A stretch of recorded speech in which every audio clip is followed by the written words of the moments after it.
Hello students, welcome to Gyanjyoti coaching centre. Gyanjyoti coaching সেন্টারের পক্ষ থেকে তোমাদের সকলকে জানাই আরও একবার স্বাগত।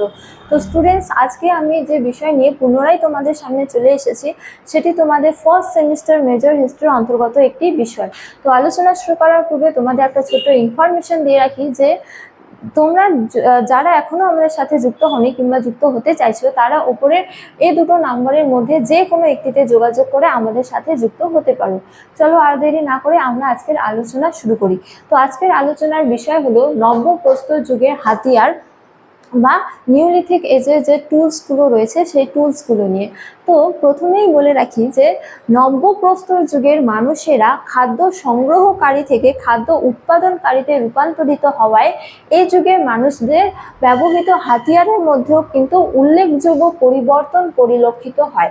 তো প্রথমে আমরা আলোচনা করব এই যুগের মানুষদের ব্যবহৃত হাতিয়ারের নির্মাণ কৌশল বা তারা কি দিয়ে এই হাতিয়ারগুলি তৈরি করতো তা নিয়ে। তো নব্যপ্রস্তর যুগের মানুষেরা মূলত এগোর, তারপরে কালো স্লেট এবং কি বেলে পাথর দিয়ে তাদের হাতিয়ারগুলি তৈরি করত। এবার আমরা আলোচনা করব এই যুগের মানুষের হাতিয়ার কি ছিল বা তারা কি ধরনের হাতিয়ার ব্যবহার করত। তো তারা মূলত কাস্তে, হারপুন, নিড়ানি, ছুঁচ, তারপরে বর্ষা ফলক, তীর ফলক এই ধরনের হাতিয়ারগুলি ব্যবহার করত। এবার আমরা আলোচনা করব এই যুগের মানুষের ব্যবহারকারী হাতিয়ারের বৈশিষ্ট্যগুলি নিয়ে। তো এক্ষেত্রে বলা যায় যে নব্যপ্রস্তর যুগের মানুষের হাতিয়ারগুলি ছিল পূর্ববর্তী যুগের তুলনায় বা প্রাচীন প্রস্তর যুগ এবং মধ্যপ্রস্তর যুগের তুলনায় আরও অনেক বেশি উন্নত মানের। এছাড়া বলা যায় যে নব্যপ্রস্তর যুগের মানুষের হাতিয়ারগুলি ছিল অদ্ভুত রকমের মসৃণ ও হচ্ছে যে পালিশযুক্ত, যা পূর্বের যুগে কিংবা পাথরের হাতিয়ারে এমন মসৃণ যুক্ত হাতিয়ার পূর্বের যুগে কিন্তু আবিষ্কৃত হয়নি। এবার আমরা আলোচনা করব অন্যান্য হাতিয়ার।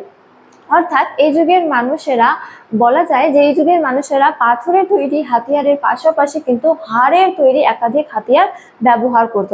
অর্থাৎ তারা হাড় দিয়ে একাধিক হাতিয়ার তৈরি করে ব্যবহার করত। ফলে বলা যায় যে এই যুগে মানুষের পাথরের তৈরি হাতিয়ারের পাশাপাশি হাড়ের তৈরি হাতিয়ারের ব্যবহারও বৃদ্ধি পেয়েছিল।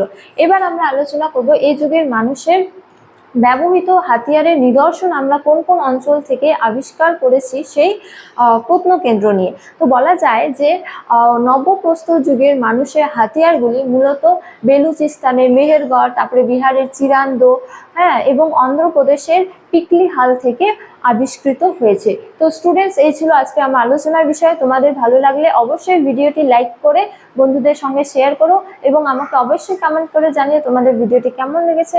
তোমাদের সাথে দেখা হবে অন্য এক ভিডিওতে অন্য এক টপিক নিয়ে। ততক্ষণ ভালো থাকো, সুস্থ থাকো। Thank you.